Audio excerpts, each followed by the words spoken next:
নমস্কার। যুক্তি তর্ক সঙ্গে অর্কয়ে আপনাদের স্বাগত। আপনাদের সঙ্গে আমি অর্কপ্রভ সরকার।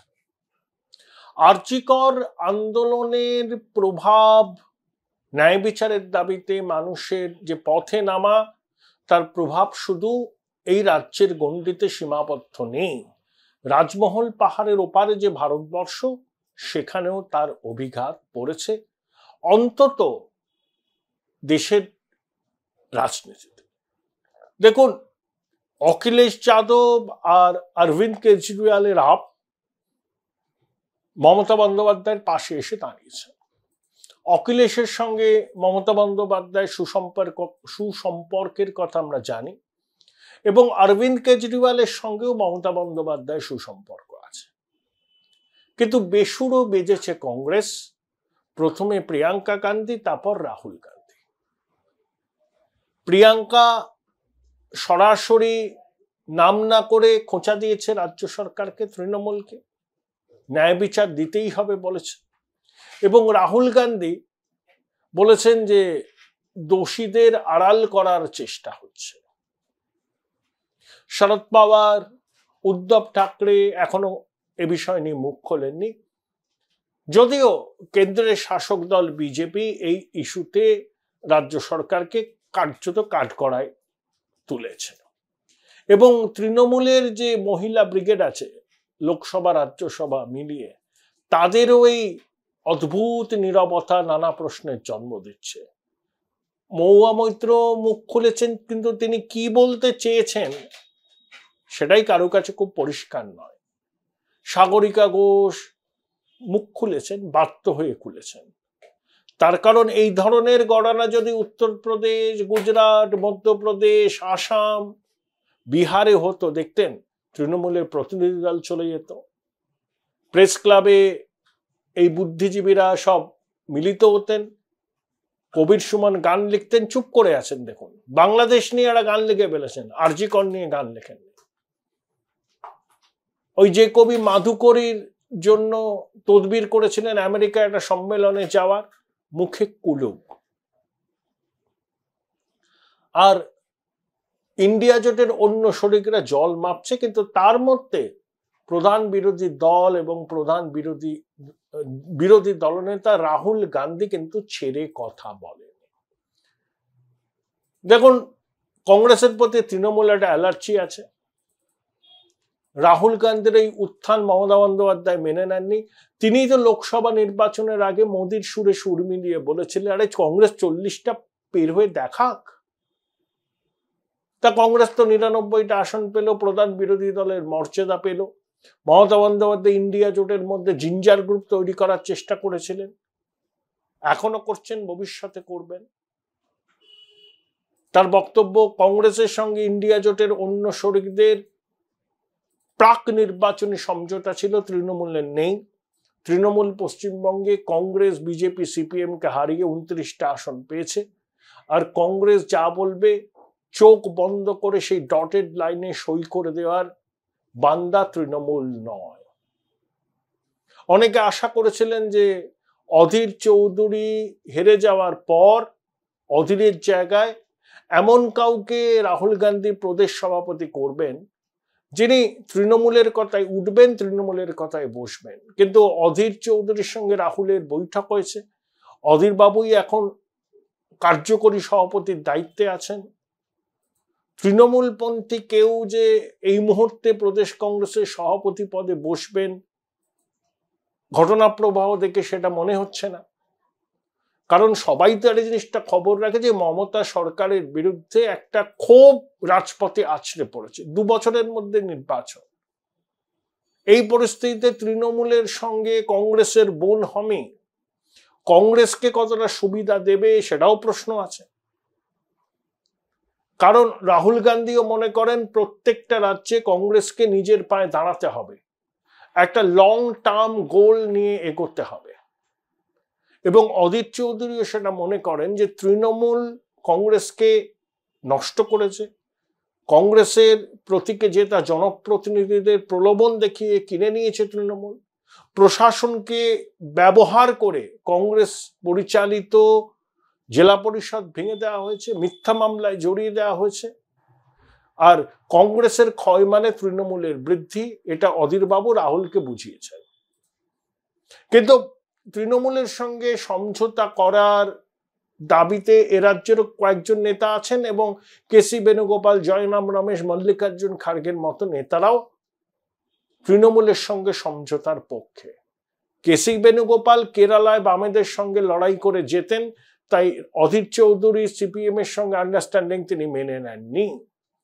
অধীর চৌধুরীকে লোকসভায় কংগ্রেসের নেতা করেছিল 2019-এ, সেটাও ওই কেসি বেণুগোপাল, মণিকাম টেগরের মতো নেতারা মেনে নেননি। কিন্তু রাহুল গান্ধী ভবিষ্যতের কথা ভেবে আমার মনে হয় যে অধীরবাবু সভাপতি থাকুন বা না থাকুন, তৃণমূলের পছন্দ মতো, মানে তৃণমূলের কথায় উঠবে বা বসবে এরকম সভাপতি প্রদেশ কংগ্রেসের হবে সেটা মনে হয় না।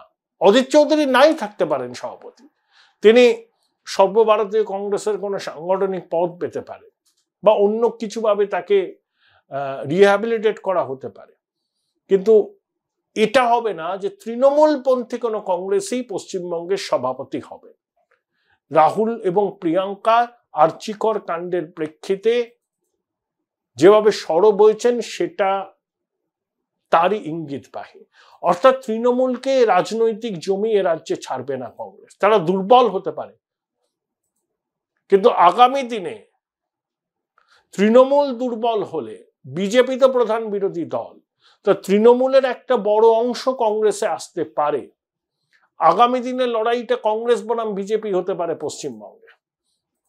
এই ধারণা থেকেই তৃণমূল বিরোধী রাজনৈতিক লড়াইকে দুর্বল করতে চাইছেন না রাহুল গান্ধী, তাই তার সমালোচনা আর্চিকর কাণ্ডে রাজ্য প্রশাসনের ভূমিকা নিয়ে। এটা অবশ্যই তৃণমূল নেতৃত্ব ভালোভাবে দেখবেন না, দেখেন উনি। কুণাল ঘোষ ওই সিদ্ধারামাইয়ার কে নিয়ে যে বিতর্ক হচ্ছে সেটাকে উল্লেখ করে রাহুল গান্ধীর উদ্দেশ্যে বলেছেন, আপনি আপনার মুখ্যমন্ত্রীকে পদত্যাগ করার নির্দেশ দিন। আমি কিছুদিন আগে কর্ণাটকে গিয়েছিলাম, ওই মাইসোর আরবান ডেভেলপমেন্ট অথরিটি মুডা, ওখানে ওই জমি কেলেঙ্কারিতে সিদ্ধারামাইয়া স্ত্রী যুক্ত বলে বিজেপি অভিযোগ করছে। তারা পদযাত্রা করেছিল বেঙ্গালুরু থেকে মাইসুরু,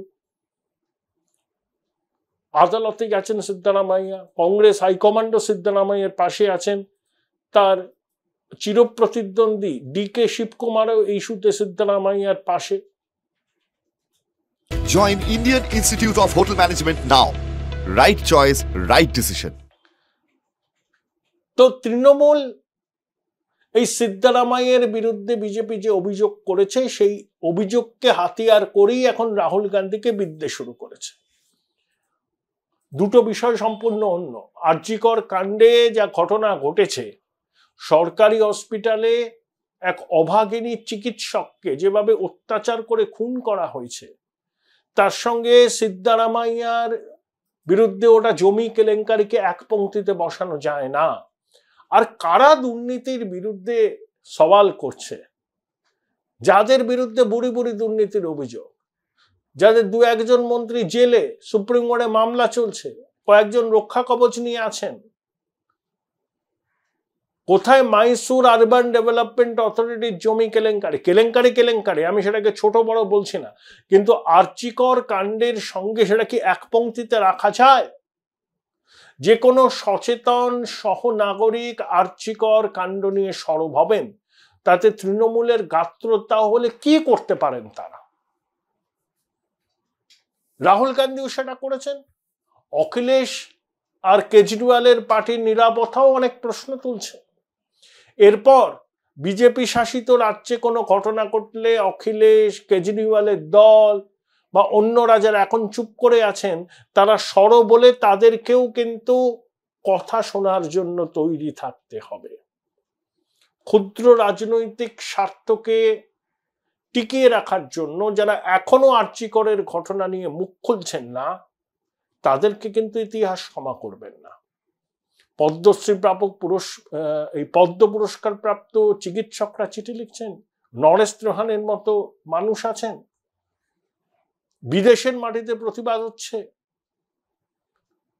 দলমত নির্বিশেষে মানুষ পথে নেমেছেন, মহিলারা নেমেছেন, শুধু কলকাতা রাজপথে নয়, জেলা শহরে, দেশের অন্যান্য শহরে, এমনকি বিদেশেও। সেখানে মমতা বন্দ্যোপাধ্যায়কে তুষ্ট রাখার জন্য যদি অখিলেশ, অরবিন্দ কেজরিওয়ালের দল, তেজস্বী মুখে কুলু পেটে থাকেন, ইতিহাস তাদের ক্ষমা করবে না।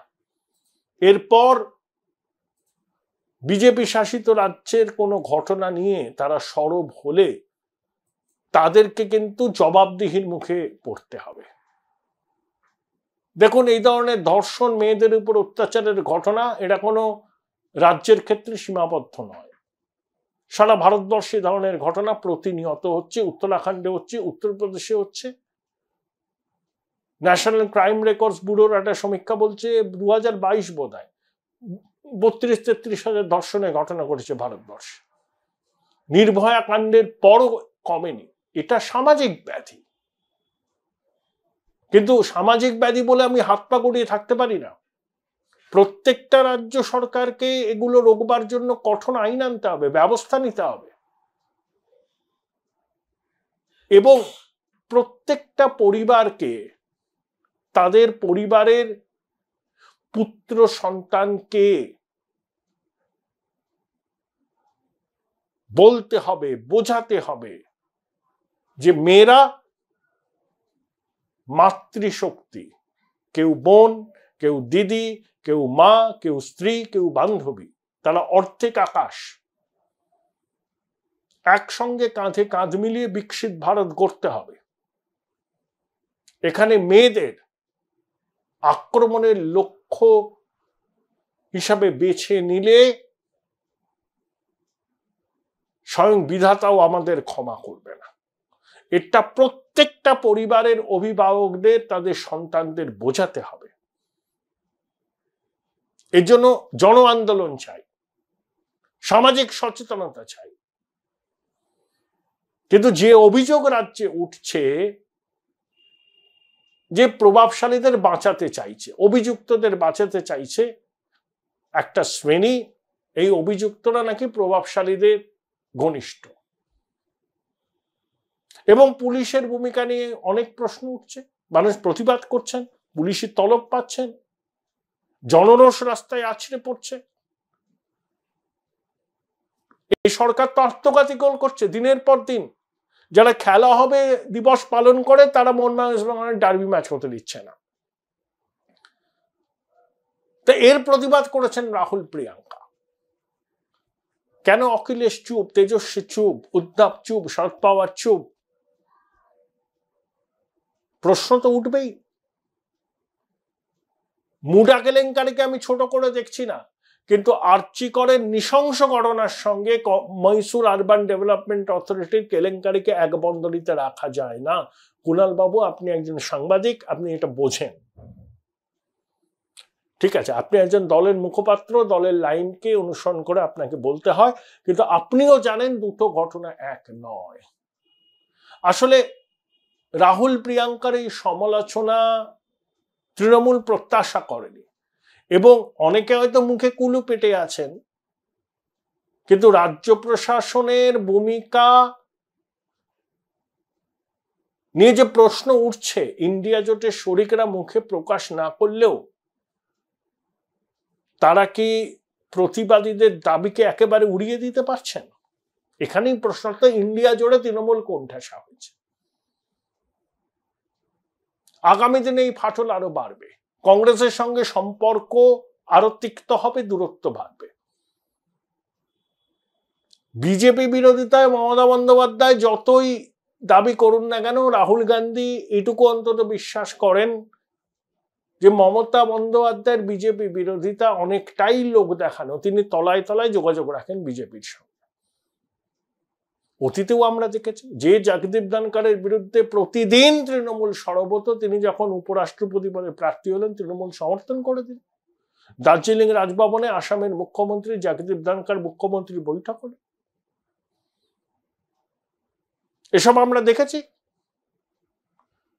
আগের বারে রাজ্যসভায় বিভিন্ন বিল একটু স্পর্শকাতর থাকলে তৃণমূল ওয়াকআউট করে রাজ্যসভায় সংখ্যা কমিয়ে দিত। শাসকের সুবিধা, তো এই কাজ তারা অতীতে করেছে, ভবিষ্যতে করবে না তার কি গ্যারান্টি আছে?